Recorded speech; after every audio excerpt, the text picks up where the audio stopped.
adalah gembalaku, takkan kekurangan aku. Ia membaringkan aku di padang berumput hijau. Saudara yang terkasih di dalam Kristus, selamat pagi. Salam jumpa lagi dalam Sabda Siap Saji. Kamis tanggal 5 Oktober 2023, pekan biasa yang ke-26. Marilah kita berdoa dalam nama Bapa dan Putra dan Roh Kudus. Amin. Allah Bapa yang Maha Kuasa, Engkau menuntun kami dalam sabda-Mu. Semoga kami setia mendengarkan, meresap dalam hati, dan melaksanakan firman-Mu dalam langkah laku hidup kami. Dengan pengantaran Kristus Putramu, Tuhan kami, yang bersama dengan Dikau dalam persekutuan Roh Kudus, hidup dan berkuasa Allah sepanjang segala masa. Amin. Tuhan bersamamu Dan bersama rohmu. Inilah Injil Yesus Kristus menurut Lukas. Dimuliakanlah Tuhan. Lukas 10 ayat 1 sampai dengan 12. Pada waktu itu Tuhan menunjuk 72 murid. Ia mengutus mereka berdua-dua mendahuluinya ke setiap kota dan tempat yang hendak dikunjunginya. Berkatalah ia kepada mereka, tuaian banyak, tetapi pekerjanya sedikit. Sebab itu mintalah kepada Tuhan yang empunya tuaian, agar ia mengirimkan pekerja-pekerja ke tuaian itu. Pergilah, camkanlah aku mengutus kalian seperti anak domba ke tengah-tengah serigala. Janganlah membawa pundi-pundi atau bekal atau kasut. Dan janganlah memberi salam kepada siapapun selama dalam perjalanan. Kalau memasuki suatu rumah, katakanlah lebih dahulu, damai sejahtera bagi rumah ini. Dan jika di situ ada orang yang layak menerima damai sejahtera, maka salammu akan tinggal padanya. Tetapi jika tidak, maka salammu kembali kepadamu. Sebab seorang pekerja patut mendapat upahnya. Janganlah berpindah-pindah rumah. Jika kalian masuk ke dalam sebuah kota dan diterima di situ, makanlah apa yang dihidangkan kepadamu dan sembuhkanlah orang-orang sakit yang ada di situ.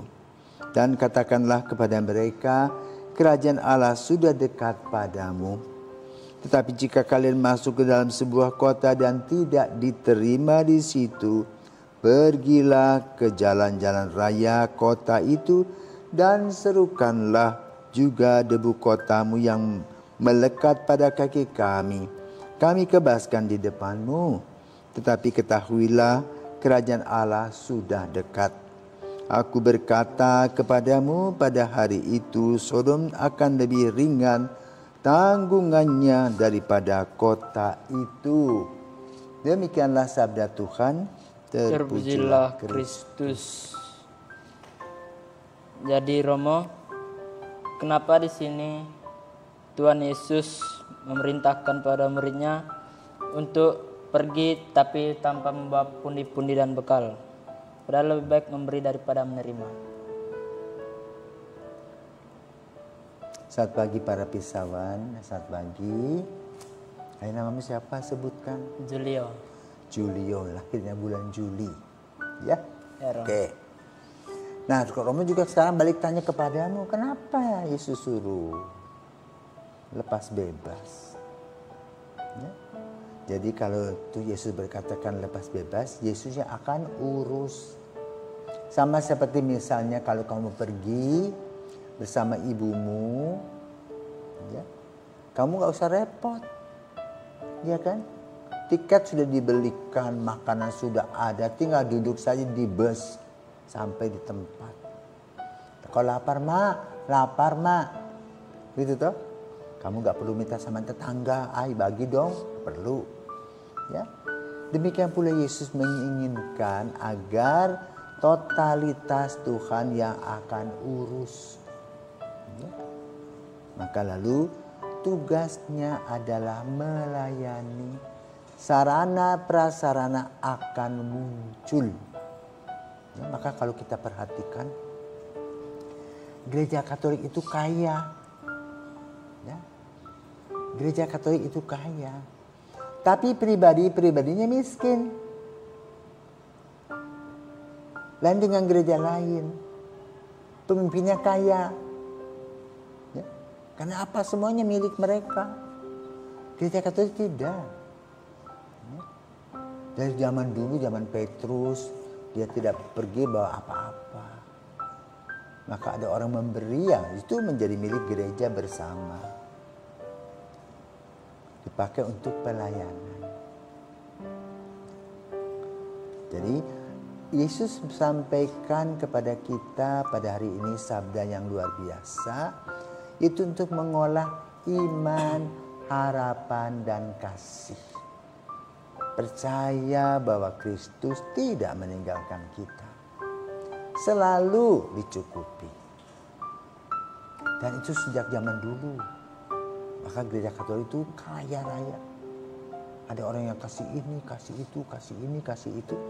Tapi lalu para pejabatnya tidak punya apa-apa. Dia hanya punya apa? Sekotak peti mati. Ya. Pakaian beberapa saja. Apalagi zaman dulu, zaman sekarang lebih hebat. Dulu orang-orang yang hidup di biara itu tidak pegang uang. Kosong-kosong. Kalau sekarang kemanapun pakai uang. Tapi masalahnya adalah apa yang dibicarakan dalam Injil pada hari ini adalah mengajak kita untuk menelusuri dan memperdalam iman kita. Kalau kita percaya Tuhan betul-betul menggenapi apa yang Tuhan kehendaki.